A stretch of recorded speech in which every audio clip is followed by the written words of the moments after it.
Bayangin deh, kamu lagi santai pagi-pagi nih di rumah. Terus cuacanya mendung, angin laut mulai kencang. Pelan-pelan, air di depan rumah kamu naik. 1 jam kemudian, air sudah sampai teras dan tiba-tiba, bang! Air laut meluap masuk ke rumah. Itulah yang lagi dihadapi sebagian warga pesisir Jakarta minggu ini. Hai guys, balik lagi di Kamek Berita.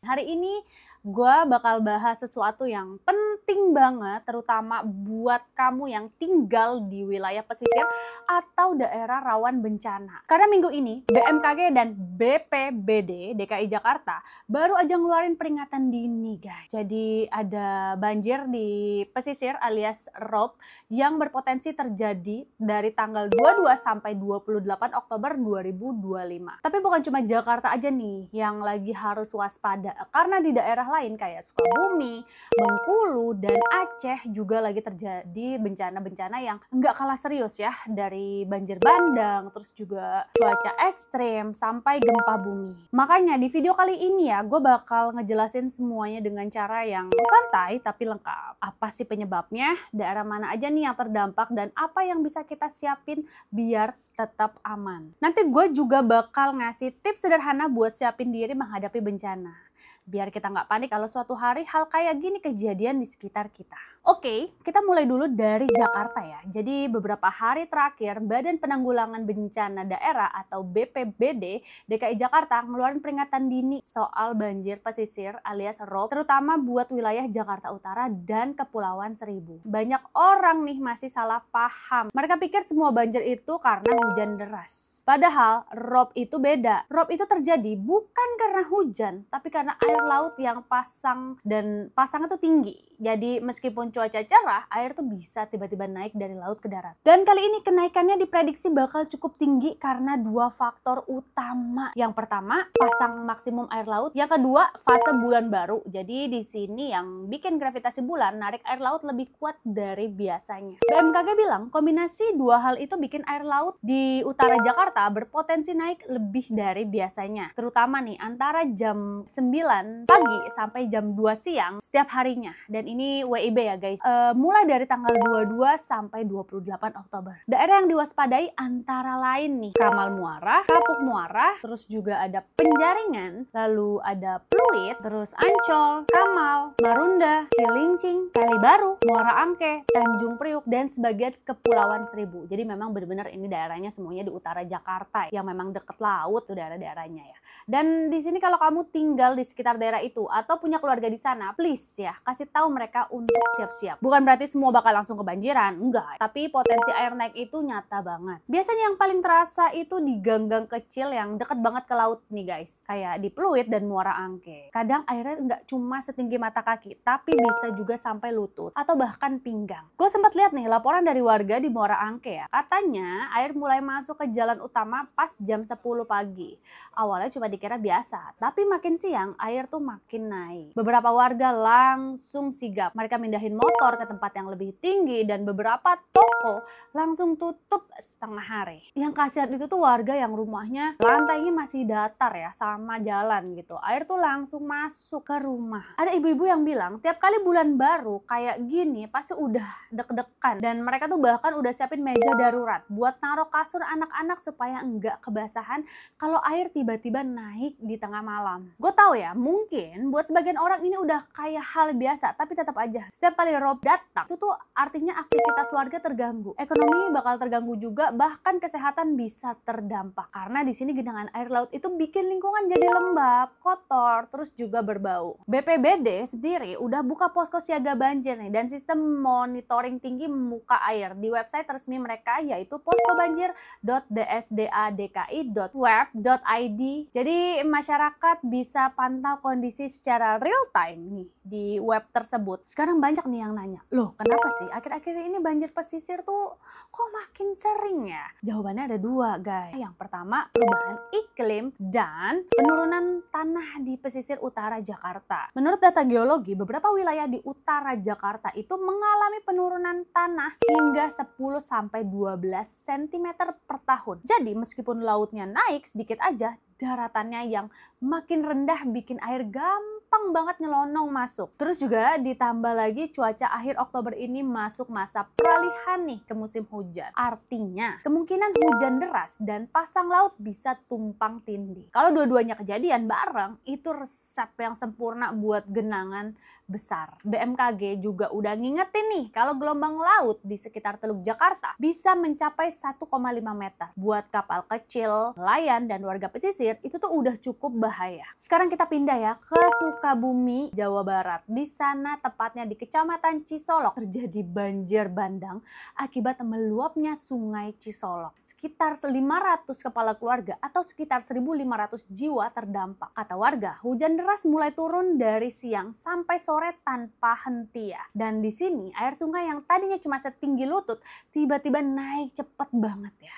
Cuma dalam waktu 30 menit udah sampai dada orang dewasa. Bayangin dong, cepet banget ya dalam waktu 30 menit loh. Dan banjir ini juga nyeret beberapa rumah warga juga ternak dan perabotan. Yang bikin tambah susah, akses jalan utama sempat tertutup lumpur tebal. Kalau kita lihat nih dari pola bencana di Indonesia akhir-akhir ini, banjir bandang kayak gini sering banget muncul di daerah perbukitan atau yang punya banyak aliran sungai kecil. Begitu hujan lebat turun terus-terusan, air langsung nyatu nih dan bikin arus deres banget. Kalau kita lihat dari berita dan laporan warga ya, kondisi di Cisolok, Sukabumi itu lumayan parah. Air datangnya tuh cepet banget dan warga ya nggak sempet nyelamatin barang-barang. Banyak yang cuma bisa bawa pakaian di badan sama surat-surat penting nih. Ada seorang bapak yang diwawancara bilang airnya datang kayak tembok mas, bukan lagi banjir biasa, tapi air coklat deres banget, langsung nyeret motor dan kandang kambing. Tim dari BPBD Kabupaten Sukabumi langsung turun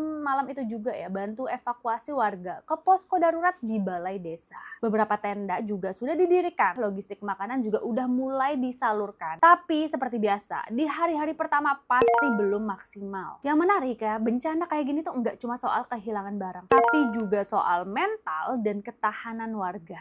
Tiap kali bencana datang, banyak anak kecil yang trauma. Takut nih kalau dengar suara hujan atau suara sungai deras. Dan buat warga yang hidup dari pertanian atau peternakan, kerugiannya juga bisa besar banget. Bayangin aja sawah baru tanam ya, tapi kelempar nih semua sama banjir bandang. Dan butuh waktu berbulan-bulan nih buat mulai lagi dari nol. Tapi guys ya, di tengah semua itu mereka ada sisi positifnya. Yang pertama nih ya, solidaritas antar warga. Banyak tetangga yang saling bantu kasih makanan, tempat istirahat, bahkan bantu jemput lansia dari rumah udah terendam nih guys. Sekarang biar kita semua ngerti nih, gue jelasin sedikit ya dengan cara yang gampang banget. Jadi gini, kalau hujan deras turun terus-menerus di daerah perbukitan dan tanahnya kan lama-lama jenuh ya, udah nggak bisa nyerap air lagi. Akhirnya air yang harusnya masuk ke tanah malah ngumpul dan ngalir ke sungai kecil. Sungai yang kecil itu jadi ngamuk guys dan nyeret apapun yang dilewatinya. Karena arusnya kencang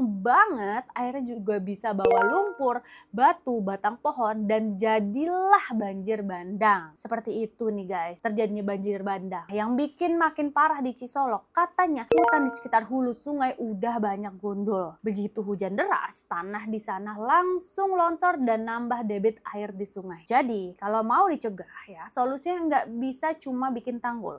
Harus ada reboisasi, yaitu nanam pohon lagi di daerah atasnya supaya tanah bisa nyerap air. Itu juga yang selalu diingetin BNPB ya setiap tahun. Kalau kita perhatiin ya guys, dari semua bencana yang barusan kita bahas, entah itu banjir rob di Jakarta, banjir bandang di Sukabumi, semuanya itu punya satu kesamaan. Dimana kita tuh selalu baru sibuk ketika bencana udah datang. Padahal kuncinya justru di persiapan sebelum bencana. Contohnya nih di Jakarta Utara ya, warga tuh udah tahu tiap tahun pasti ada masa-masa rob tinggi ya. Tapi banyak yang masih belum punya langkah rutin buat antisipasi, kayak ninggiin lantai rumah atau nyiapin sekat air atau minimal punya pompa kecil buat nyedot air. Atau di Sukabumi nih, setiap musim hujan pasti khawatir longsor dan banjir. Tapi belum banyak daerah yang belum punya jalur evakuasi yang jelas. Padahal hal sederhana kayak tanda panah evakuasi atau sirene lokal bisa bantu banget buat ngurangin kepanikan saat air datang tiba-tiba.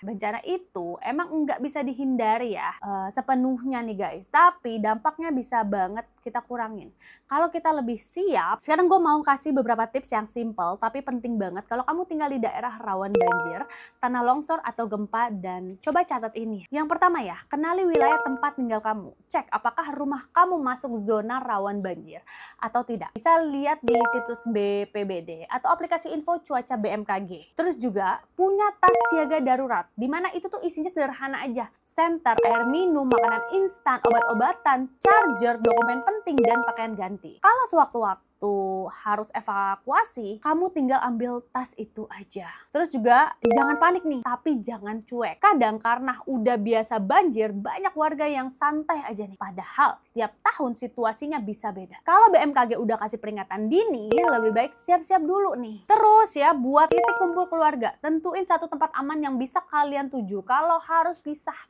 pas bencana terjadi, ikutin terus kanal resmi. Jadi jangan percaya info random di media sosial. Kamu tuh bisa selalu pantau update resmi dari BMKG, BNPB, atau BPBD daerah kamu. Oke guys, jadi intinya dari semua yang kita bahas hari ini, Indonesia ini lagi menghadapi periode rawan bencana, terutama menjelang musim hujan penuh. Tapi ingat ya, waspada itu bukan berarti panik. Waspada artinya kita harus siap, kita harus tahu apa yang harus dilakukan, dan kita harus peduli sama sekitar. Kalau kamu nonton video ini dari daerah yang aman, bantu share video ini ya ke teman atau keluarga yang tinggal di daerah rawan banjir. Biar makin banyak orang yang tahu nih dan siap sebelum bencana datang. Dan seperti biasa ya, kalau kamu suka video ini boleh lo di like, di share, dan jangan lupa di subscribe YouTube ya Kamek ya guys. Sampai ketemu di Kamek Berita episode berikutnya ya guys. See you guys. Rekomendasi Kamek nggak pernah salah.